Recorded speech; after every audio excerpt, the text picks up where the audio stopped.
mars 2014. Ce jour-là débute le plus grand mystère de toute l'histoire de l'aviation. La disparition en plein vol d'un Boeing 777 de Malaysia Airlines. Dans un monde technologique où chaque mètre carré de la planète est scruté par une nuée de satellites, où le moindre de nos déplacements est suivi grâce à nos téléphones portables, dans un monde où chaque jour, quelques 80 000 avions sillonnent le ciel sous la direction vigilante des contrôleurs aériens, comment comprendre et accepter qu'un avion de ligne moderne, en parfait état de marche, disparaisse corps et biens avec 239 personnes à bord sans laisser la moindre trace? Un an après sa disparition, le vol MH370 demeure un mystère total et absolu. Les hypothèses sont nombreuses, de la plus sérieuse à la plus improbable, mais aucune à ce jour n'est totalement convaincante. Que s'est-il donc réellement passé le 8 mars dernier, vers 1h20 du matin, à 11 000 mètres d'altitude, au nord de la Malaisie? Les familles des victimes, majoritairement chinoises, sont plongées dans le doute. Il est difficile de faire son deuil lorsque les rumeurs les plus folles entretiennent l'espoir. Quant aux enquêteurs et aux experts en accidentologie aérienne, ils sont face à un cas unique dans les annales de l'aviation. On n'a jamais vu ça, c'est une énigme totale. Où est passé cet avion? Comment a-t-il pu disparaître sans laisser aucune trace? Il volait dans une zone couverte par les radars civils, les radars militaires. Quelqu'un a dû faire ça. Quelqu'un est forcément impliqué. Je ne sais pas ce qui s'est passé. Je veux connaître la vérité. Où est-il passé? Où a-t-il fini? Et où sont tous les passagers? Saurons-nous un jour la vérité? Sans doute se cache-t-elle dans les boîtes noires de l'avion. Mais faut-il encore être capable de localiser l'épave dans une zone de 60 000 km² en plein océan Indien? Et aujourd'hui, rien ne prouve que le vol MH370 ne va pas conserver à tout jamais les secrets de sa disparition.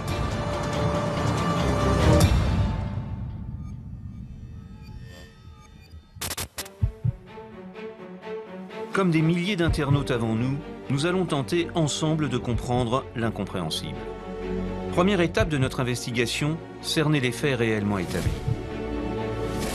Ensuite, nous étudierons les 3 hypothèses sur lesquelles travaillent les enquêteurs aéronautiques et nous essaierons d'en cerner les points forts et les points faibles. Pour nous aider, nous avons sollicité 3 experts. Jean-Paul Troadec, ancien responsable du BEA, le Bureau Enquête et Analyse de l'Aviation Civile Française. Bob McIntosh, ancien enquêteur au NTSB, le Bureau National de la Sécurité des Transports américains, et Gérard Felzer, ancien commandant de bord instructeur chez Air France. L'histoire débute le 8 mars 2014, à l'aéroport de Kuala Lumpur en Malaisie. Ce soir-là, le vol MH370 à destination de Pékin est prévu à l'heure. Le vol doit durer 6h30 et l'équipage a embarqué 49 tonnes de kérosène, soit 8 heures de vol en conditions normales.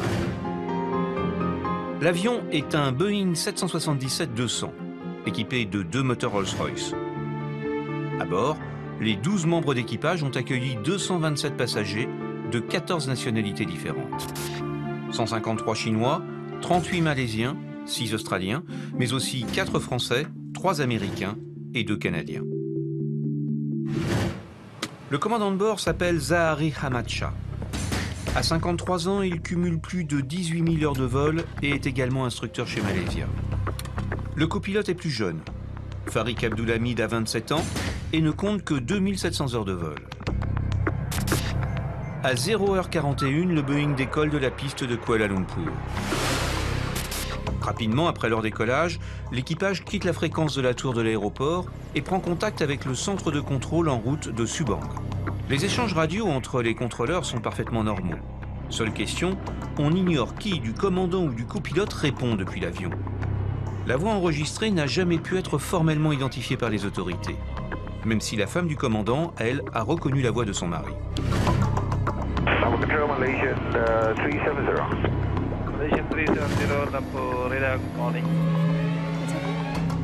Jusque-là, tout va bien. Le Boeing atteint sans difficulté son altitude de croisière de 35 000 pieds, ou 10 600 mètres, à la verticale du parc national de Taman Negara, au nord de la péninsule malaisienne. 26 minutes après son décollage, à 1h07, l'avion survole le point de navigation Higari. Et l'équipage confirme pour la 3e fois au contrôle que le vol est stable à 35 000 pieds d'altitude.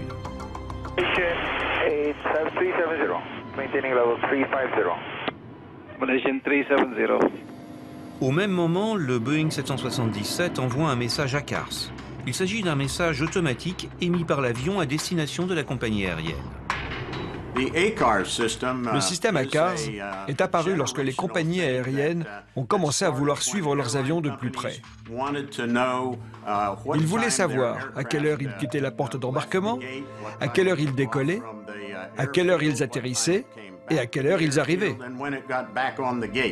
Donc ce système ACARS choisit en fonction des circonstances le meilleur support de communication. Ça peut être la radio VHF, ça peut être aussi le satellite.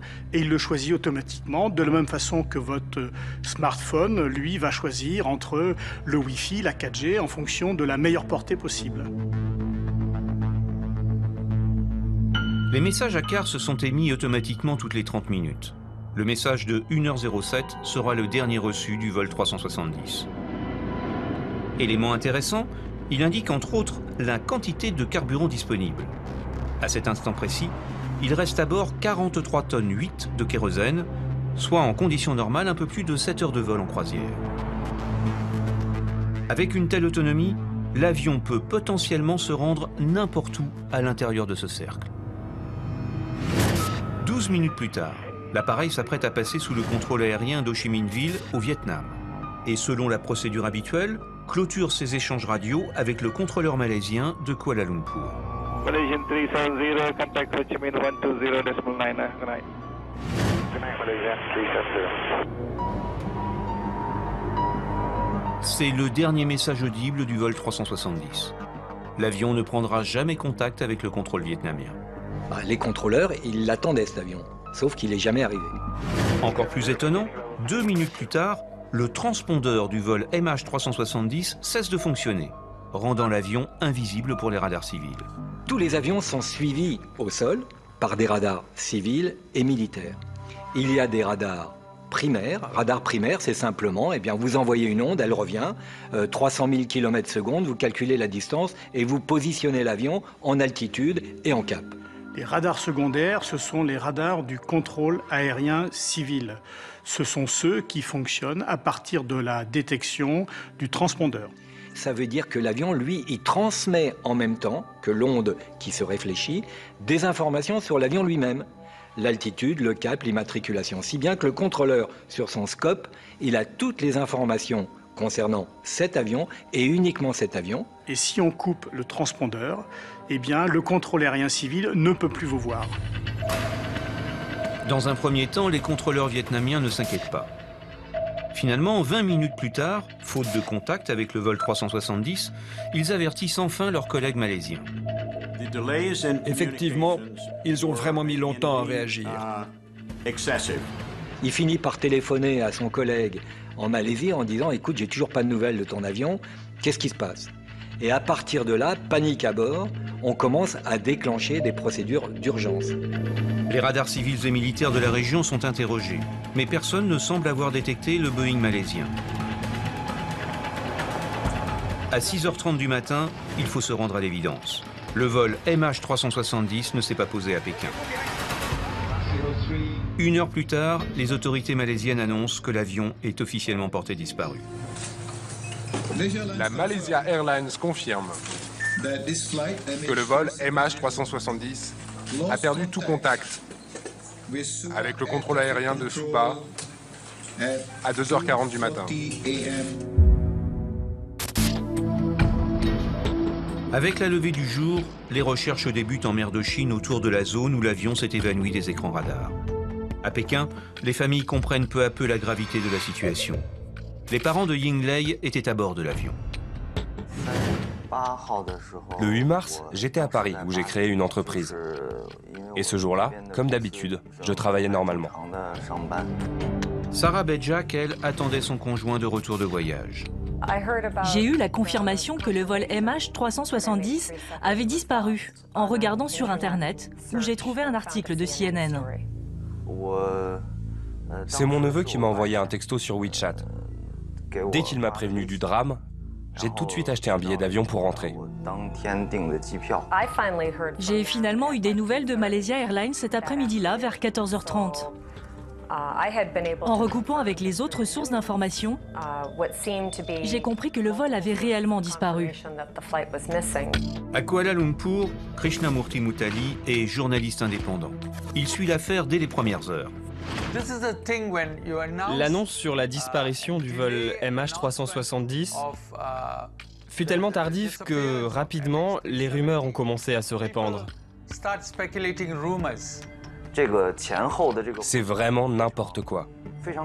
Je ne pensais pas qu'un gouvernement et une compagnie aérienne puissent être aussi confus. C'est incroyable.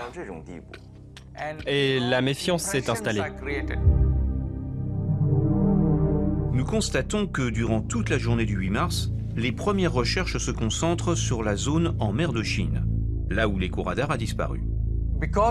Comme la plupart des passagers étaient chinois, c'est la Chine qui, la première, a envoyé ses navires.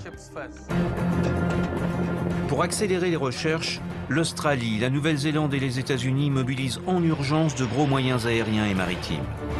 3 jours après la disparition, la Chine focalise sur la zone 10 satellites à haute résolution à la recherche du moindre indice.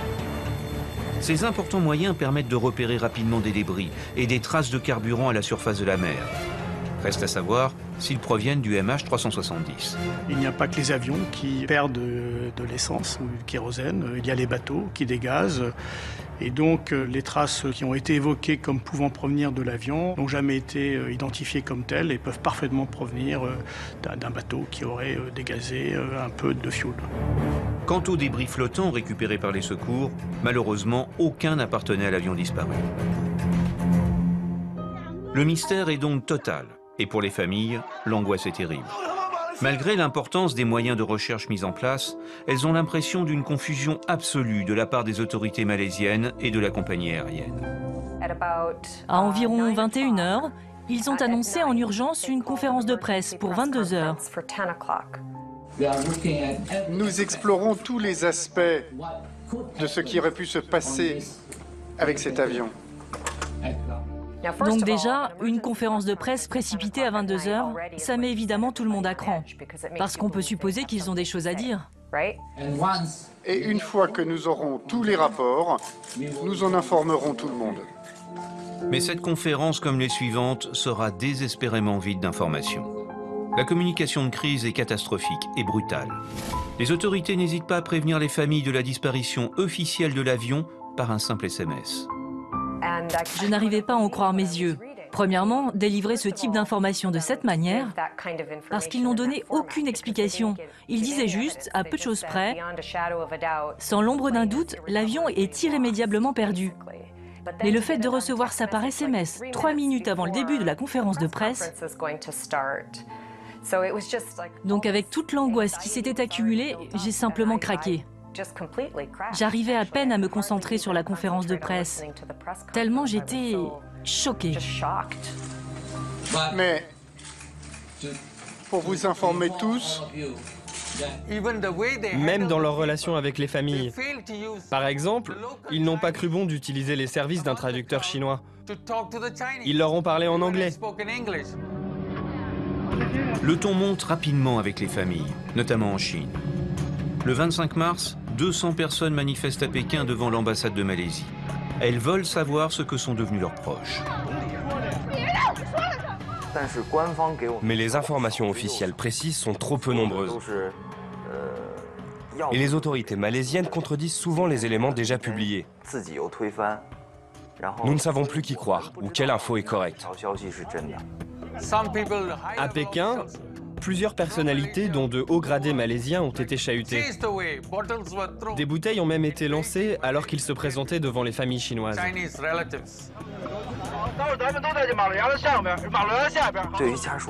Nous avons quand même eu leur réponse.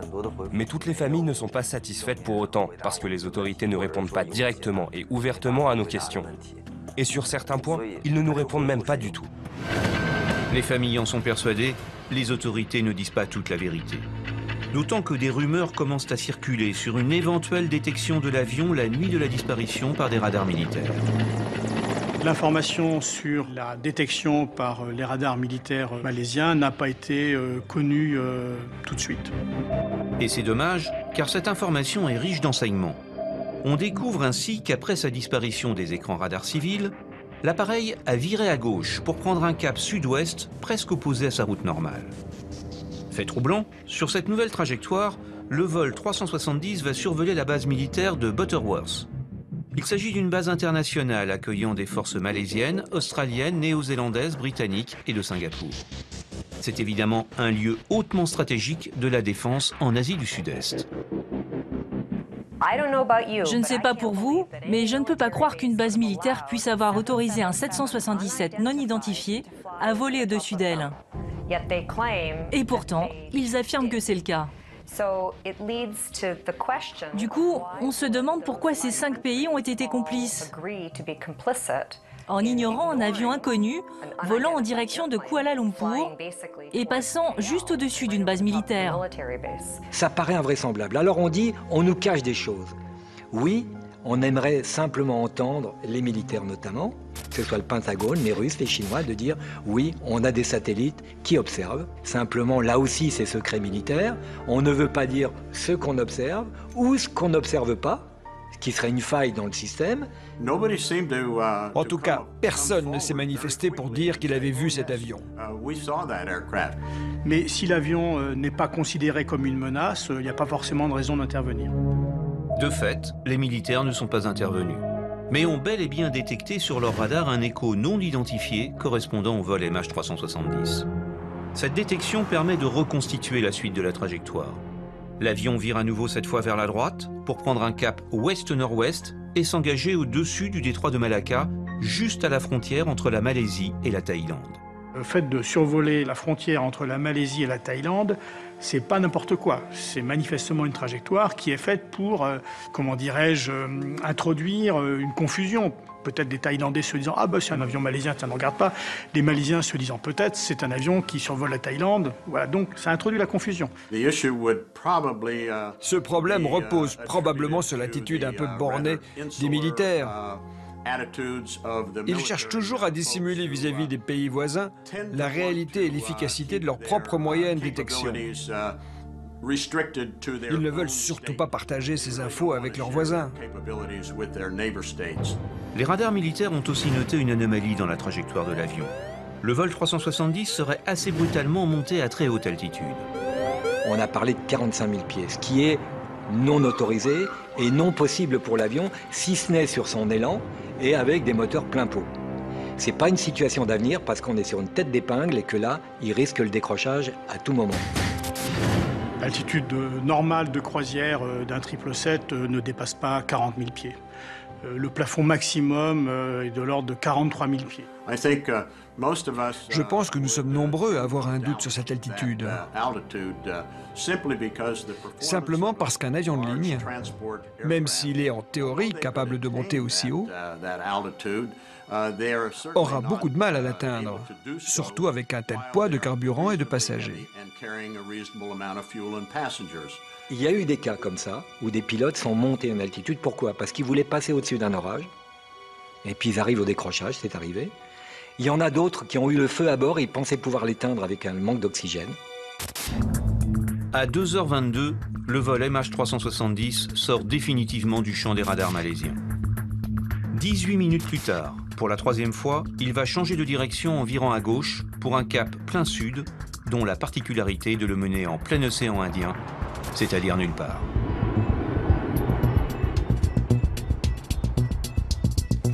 Aujourd'hui, ce dernier changement de cap est établi grâce aux enregistrements de la société britannique Inmarsat. Inmarsat, c'est une société anglaise qui a une constellation de satellites géostationnaires, 36 000 km de la Terre. Ça veut dire qu'il fixe un point sur la Terre, il tourne en même temps, ce qui lui permet d'être en contact avec tous les avions. C'est un signal de contrôle. Un signal un peu comme la tonalité d'un téléphone qui ne durerait qu'une fraction de seconde. Alors le satellite de communication interroge l'avion à peu près toutes les heures. Et l'objet du signal, c'est de vérifier si l'avion est toujours dans la zone de couverture du satellite. Durant toute la nuit, l'avion répond régulièrement aux sollicitations du satellite, laissant ainsi une indication précieuse sur sa trajectoire. Le dernier signal est reçu à 8h19 du matin. Et ce qu'on suppose, c'est qu'il fait suite à une panne de moteur, c'est-à-dire les deux moteurs tombant en panne, le système électrique de l'avion se déconnecte, il y a un système de secours qui se reconnecte, et au moment de la reconnexion, on reprend contact avec le satellite. Et comme par hasard, ça s'est arrêté au bout de quelques 8 heures de vol, parce que l'avion s'est crashé, et là, il n'y avait plus de signal. L'interprétation de ces signaux, que les techniciens appellent des pings, va demander plusieurs jours aux spécialistes d'Inmarsat pour reconstituer la trajectoire probable du vol 370. Mais ça reste relativement approximatif, ce n'est pas une trajectoire très précise. Élément intéressant toutefois, l'alignement des différents pings enregistrés après le dernier changement de cap dessine une ligne pratiquement droite, difficile à tenir en pilotage manuel. Conclusion, sur ce dernier tronçon, l'avion était probablement en pilotage automatique.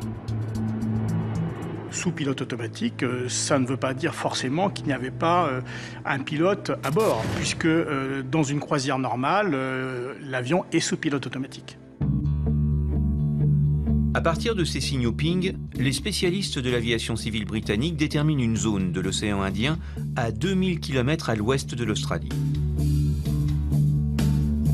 Le 17 mars, de nouvelles recherches sont engagées.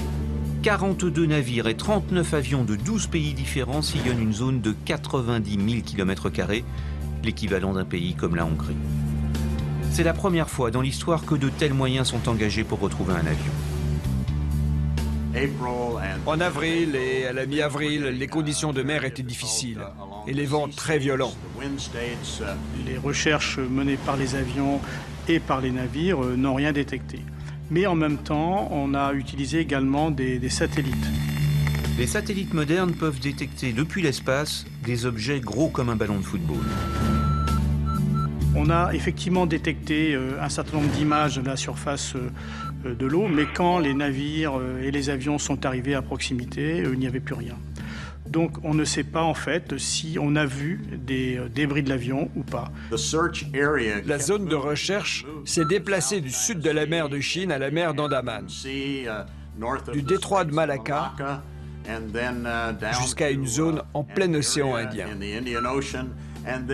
Puis elle s'est déplacée encore en se rapprochant de Perth, en Australie. Il est possible que le retard dans la communication des bonnes informations ait conduit les premières équipes à chercher au mauvais endroit. Ceci dit, je ne suis pas sûr de croire aux données d'Inmarsat non plus. D'un autre côté, un avion aussi gros a forcément produit une montagne de débris quelque part. C'est juste qu'on ne les a pas trouvés. Retrouver l'épave est alors une course contre la montre. Les avions sont équipés de 2 boîtes noires. Une enregistre les sons dans le cockpit, l'autre plusieurs centaines de paramètres de l'avion. Les 2 boîtes sont équipées d'un émetteur dont l'autonomie est de 30 jours et qui permet de localiser plus facilement l'épave. Il y avait très peu de chances en réalité qu'on puisse les détecter, mais il fallait le tenter et c'est ce que je leur avais conseillé. Malheureusement, au bout de 40 jours de recherche dans des conditions météo épouvantables, il faut se rendre à l'évidence, le Boeing malaisien demeure introuvable.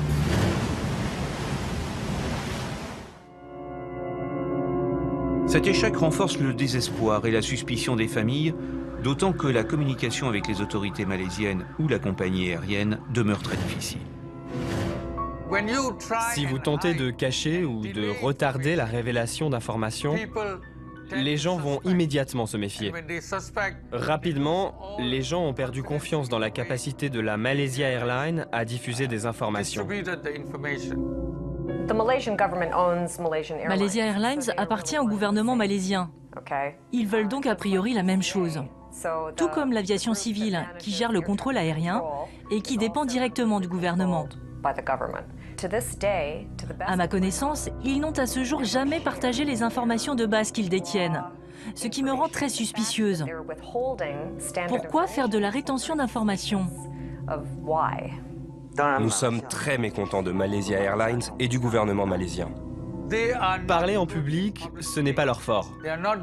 Ils sont mauvais en communication. Ils ne savent pas dire les choses clairement et honnêtement. On pourrait croire qu'ils veulent cacher le fait qu'en tant que pays, ils ont fait systématiquement n'importe quoi. Dès les premiers jours, parallèlement aux recherches, une enquête internationale est lancée. Elle regroupe les spécialistes des services de la sécurité aérienne malaisiens, chinois, britanniques et américains. Nous découvrons que les enquêteurs travaillent sur 3 grandes hypothèses. Un problème technique, une action terroriste ou un acte de suicide. Première piste, le problème technique, comme par exemple une dépressurisation. Dans ce cas, l'air respirable s'échappe de la cabine. Il y a 2 sortes de dépressurisation. Une dépressurisation dite explosive, là c'est carrément une porte de soute, ou une porte, ou un hublot, ou un trou. Et puis, il y a la dépressurisation lente. Ça peut être un défaut dans la carlingue, ça peut être dans une porte également. Petit à petit, l'avion perd l'air qui était dans la cabine. Et la pression diminuant, les passagers et les équipages, d'ailleurs, ne peuvent plus respirer et sont victimes d'hypoxie. Il y a un exemple relativement récent qui date de 2005, qui est celui de la compagnie chypriote Helios. Une dépressurisation lente non détectée à temps par les pilotes peut se révéler fatale. Comme l'avion restait en altitude de croisière, quand il n'y avait plus d'oxygène, tout le monde est mort, jusqu'à épuisement du carburant, et là, l'avion est tombé. L'explication est convaincante sur le dernier tronçon du vol en ligne droite. Par contre, elle n'explique en rien les 3 changements successifs de cap et la fermeture du transpondeur.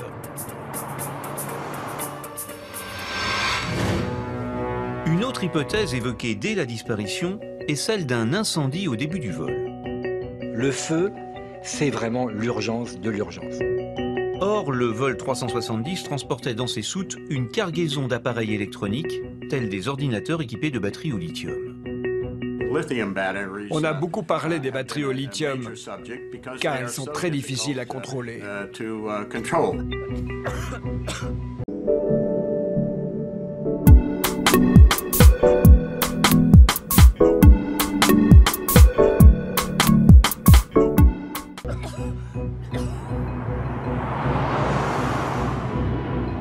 Après l'avoir nié dans un premier temps, Malaysia Airlines a finalement reconnu que des batteries au lithium se trouvaient bel et bien dans les soutes de l'avion. L'avion transportait de petites batteries au lithium, pas de grosses batteries.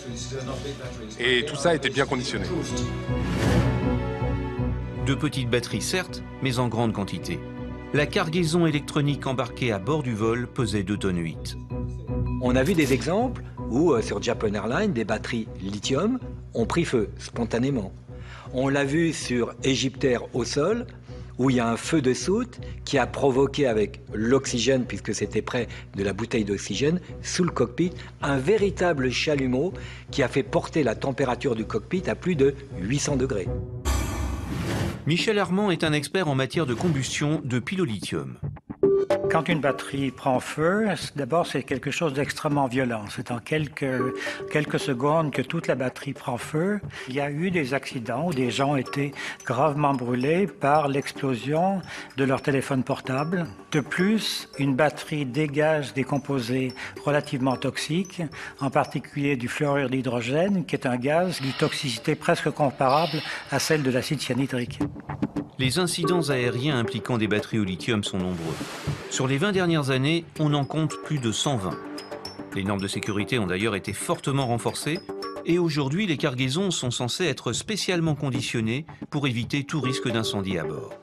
C'est évident que chaque batterie ayant sa propre chance de prendre feu et de communiquer son feu aux autres batteries qui les jouxtent, on a un événement qui peut être cataclysmique, oui. Victime de gaz extrêmement toxiques, l'équipage, conscient que sa mort était imminente, aurait alors volontairement changé de cap pour éviter que l'avion ne s'écrase sur une zone habitée en Chine et ne fasse de victimes supplémentaires.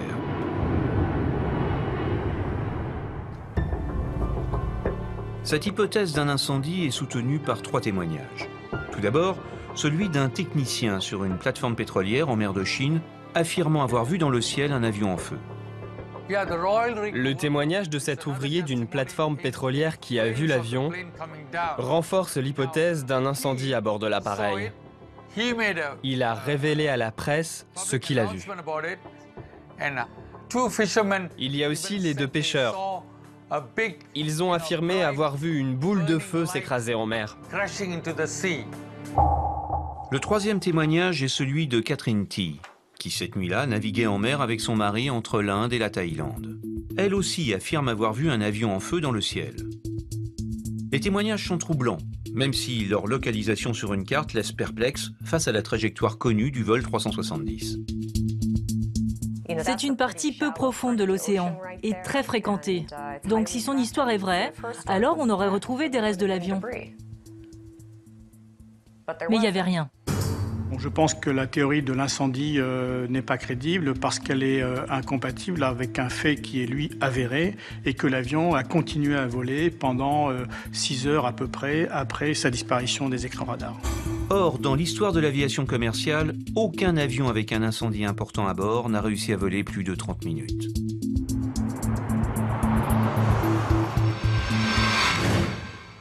Pour les enquêteurs, la 2e grande hypothèse est celle d'une action terroriste.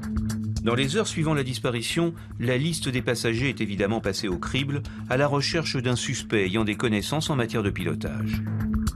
On a parlé beaucoup sur Internet de cette possibilité que cet avion fasse un remake du 11 septembre. Les cibles pour des terroristes sont nombreuses dans la région, depuis les tours Petronas de Kuala Lumpur jusqu'à la base américaine de Diego Garcia en plein océan Indien. Après tout, il y a quelques passagers dont on n'est pas sûr de leur identité. Il y a notamment 2 Iraniens qui ont embarqué sous une fausse identité avec des passeports volés. Parmi les passagers se trouvait également une vingtaine d'employés de la société Freescale, spécialisée dans les armes électroniques et le camouflage radar des avions. Pouvait-il constituer une cible pour des terroristes ?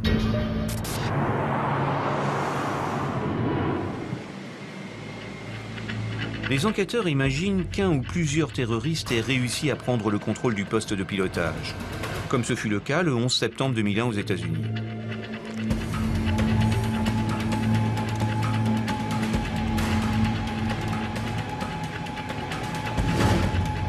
Pourtant, depuis cette date, l'accès au cockpit est en théorie impossible. La porte est blindée, est protégée par un digicode et le tout placé sous l'œil de caméras de surveillance. Reste que si un passager demande à visiter le poste, la réponse ne dépend que des pilotes. Et parfois, cette réponse est positive, comme le prouve cette photo prise 2 mois plus tôt dans le cockpit, en plein vol, avec le copilote et 2 jeunes passagères. Autre possibilité, une prise d'otage à main nue des passagers ou des membres d'équipage et un chantage fait aux pilotes pour leur faire ouvrir la porte.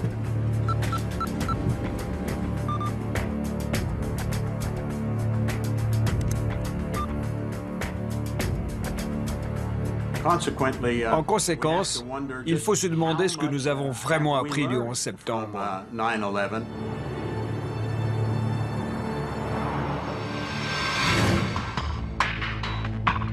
Il est possible également que grâce à une complicité au sein du personnel navigant, les terroristes aient pu se procurer des armes.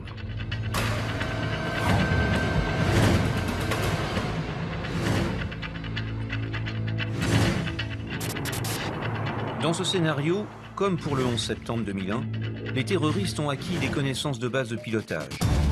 Ils commencent par neutraliser les 2 pilotes,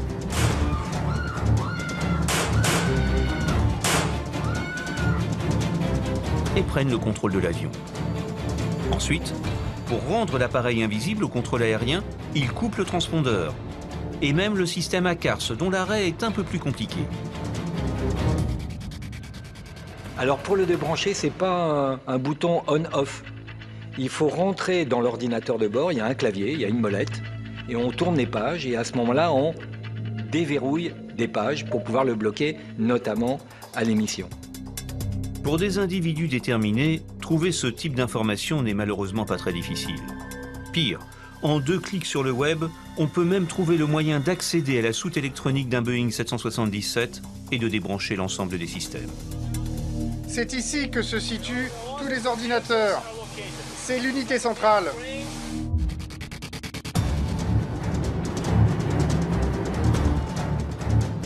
Une fois rendu invisible pour le contrôle aérien, l'avion s'est alors dérouté en direction peut-être de Diego Garcia, en prenant soin de voler au-dessus des frontières aériennes pour entretenir la confusion. L'avion avait l'autonomie suffisante pour aller jusqu'à Diego Garcia.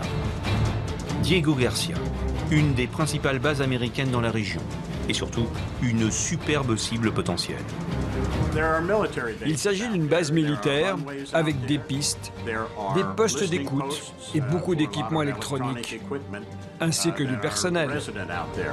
Et puis ils ont surtout des satellites d'observation qui surveillent, puisque c'est une base opérationnelle.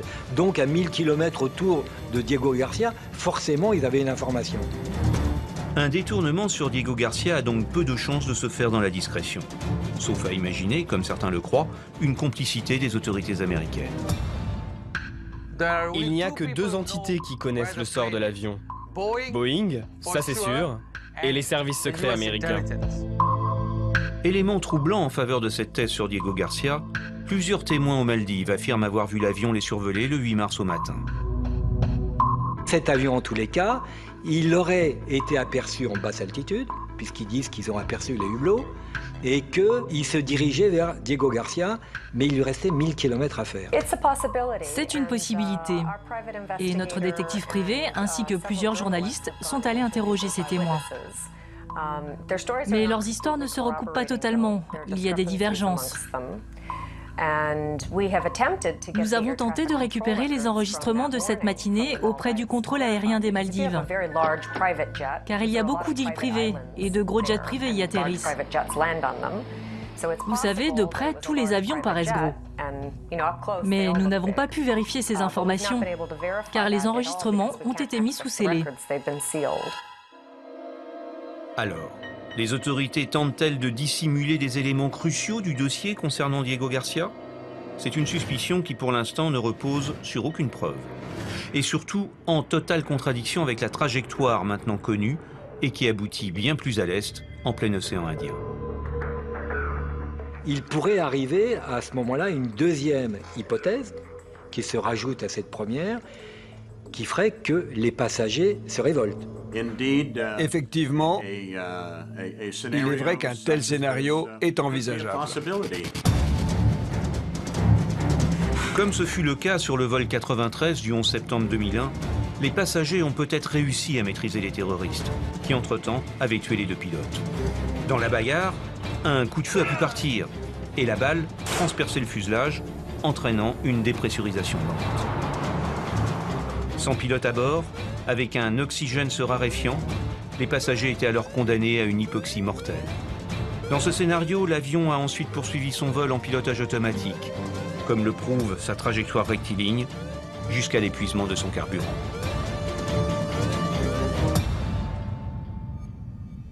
La police malaisienne a mené son enquête en collaboration avec Interpol et aussi, je suppose, avec le FBI et la CIA.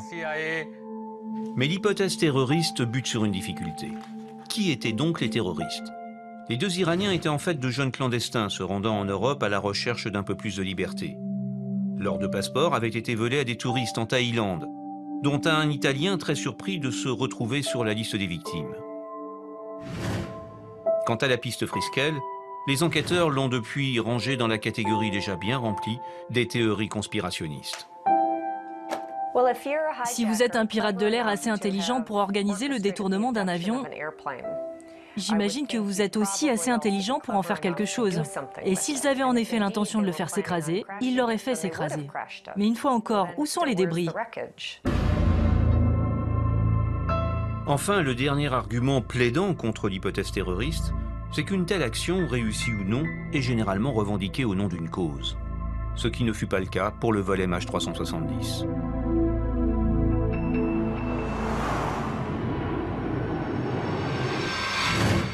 Reste une dernière hypothèse. Lorsqu'on s'interroge sur les raisons de la disparition du MH370, Immédiatement, la question du suicide se pose. De fait, les cas de suicide sont rares, mais existent dans les annales de l'aviation. Le plus fameux date de 1999, où le copilote d'un Boeing égyptien assurant la liaison New York-Le Caire a volontairement fait plonger l'avion dans l'océan 1 heure après le décollage. Même si cela a été formellement démenti par les Égyptiens eux-mêmes, mais en tous les cas, en dépouillant la boîte noire lorsqu'un pilote dit je m'en remets à Dieu et qui fait ça 7 fois de suite, on peut avoir des gros doutes malgré tout. En tout cas, le suicide fut l'explication retenue par les autorités américaines pour expliquer cet accident qui fit 217 victimes. C'est arrivé sur un Royal Air Maroc où il y avait une copilote qui suppliait son commandant de bord de ne pas se suicider. Elle n'a pas pu résister. Un cas similaire est survenu dans une compagnie africaine chez Mozambique Airlines. Sur un vol, un des 2 pilotes est sorti du poste. L'autre a aussitôt verrouillé la porte pour rester seul dans le cockpit. À partir de là, il a eu le champ libre pour abattre sa dernière carte et commettre son crime en toute tranquillité. Une tentative réussie de suicide pourrait-elle expliquer la disparition du vol 370 ? Un des 2 pilotes a-t-il attendu que son collègue ait besoin d'aller aux toilettes pour s'enfermer dans le poste et mener tout le monde à la mort? Comme les portes sont sécurisées, eh bien, le gars, il ne peut plus rentrer. Mais même sécurisée, une porte ou une cloison peuvent se fracturer. Ce n'est qu'une question de temps.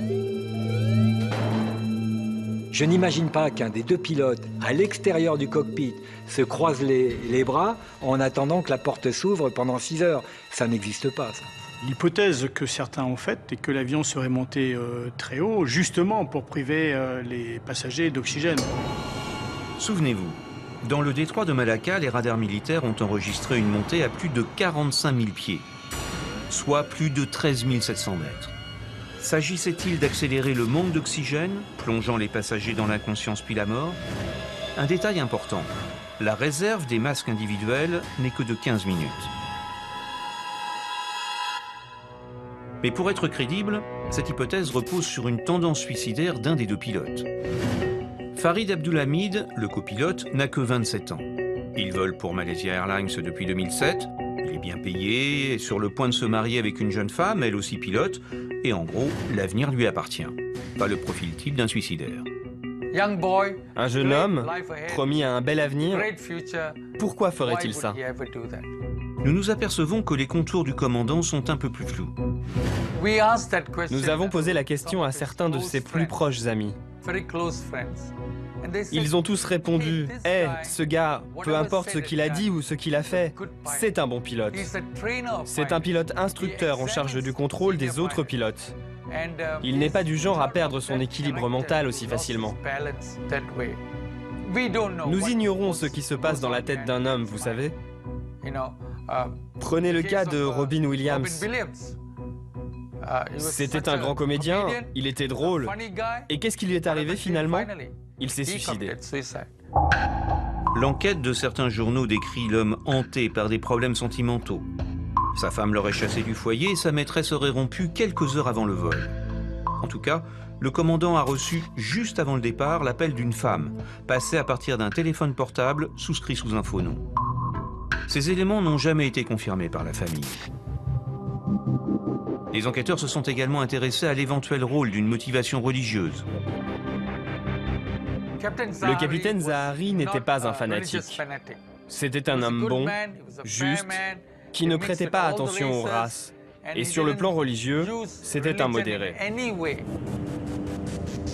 Le commandant Zahari était également très engagé en politique. Et la veille du vol 370, son ami leader de l'opposition, Anwar Ibrahim, a été condamné à une peine de prison. De là à entraîner 272 personnes dans un suicide collectif. Des membres du Parlement malaisien appartenant à l'opposition ont affirmé que Zahari n'était pas du genre à créer des problèmes à la nation.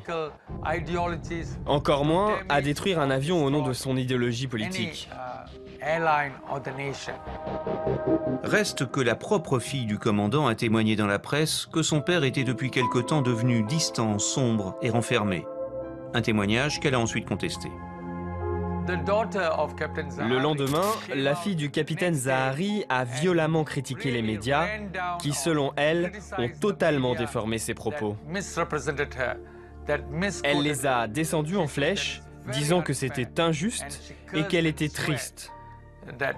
Elle leur a dit qu'elle souffrait, que la situation était perturbante et que les médias profitaient de son malheur en parlant de son père d'une façon erronée. Et ça, elle ne pouvait pas leur pardonner. La femme du capitaine est un des membres de la famille des disparus, lesquels sont toujours restés assez soudés. Donc cette idée n'est pas plausible. Vous savez, la presse aime bien faire des montagnes à partir de rien. Mais de mon point de vue, je ne crois pas que ce soit vrai. Un dernier constat. Les quelques cas de suicide connus à bord d'un avion de ligne ont toujours été rapides, bien loin des presque 8 heures du vol du Boeing malaisien. Les enquêteurs savent que leur dernière chance de découvrir la vérité est de retrouver l'épave et les boîtes noires. Une nouvelle campagne de recherche a débuté à la fin de l'hiver austral en septembre 2014. Depuis longtemps, les boîtes noires n'émettent plus aucun signal susceptible de les localiser. Les recherches aujourd'hui s'effectuent à l'aide d'un sonar capable de détecter les gros débris de l'avion. Mais la zone à couvrir est gigantesque et la portée du sonar ne dépasse pas les 5 km. Et donc, c'est la technologie que le BEA a utilisée pour retrouver le Rio Paris avec succès à la fin. Et c'est la technologie qui est actuellement mise en œuvre par les Australiens et les Malaisiens pour essayer de retrouver cet avion. Dans l'histoire du MH370, un avion aussi gros qu'un Boeing 777, un des plus grands mystères, c'est l'absence totale de preuves du crash. Je ne m'attends pas à ce qu'ils trouvent quoi que ce soit. Je ne crois pas que l'avion soit là. C'est comme chercher une aiguille dans une botte de foin. Il a disparu dans une zone très large et on ne saura probablement jamais ce qui s'est passé si on ne retrouve pas ces fameuses boîtes noires. Aujourd'hui, il y a même débat sur la zone de recherche. Certains reprochent à la Malaisie et à l'Australie de s'obstiner à chercher au mauvais endroit. Il y a deux questions à se poser. D'abord, ces données sont-elles réelles ? Ensuite, ont-elles été correctement analysées ? Donc si en effet c'est un complot géopolitique et que le Royaume-Uni est impliqué, ce qui est un des scénarios, ça veut dire que le Royaume-Uni aurait pu falsifier les données Inmarsat. Les calculs de position réalisés par Inmarsat ont été vérifiés par les autorités aéronautiques anglaises, américaines, françaises et australiennes, et validés par plusieurs experts indépendants. Pourtant, le débat persiste.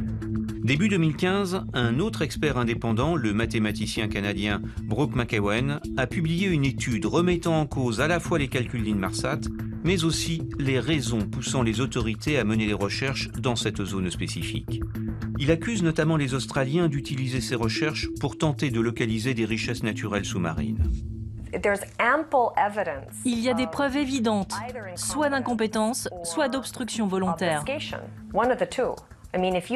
Si l'on reprend tous les articles de presse et les citations de Malaysia Airlines ou du gouvernement malaisien, il y a des dizaines et des dizaines d'exemples d'affirmations qui se sont révélées fausses ou erronées par la suite. Donc, soit des erreurs, soit des mensonges. En tout cas, l'un des deux. Y a-t-il un accord entre les gouvernements? Disent-ils la vérité ou est-ce une conspiration? Ça, nous l'ignorons.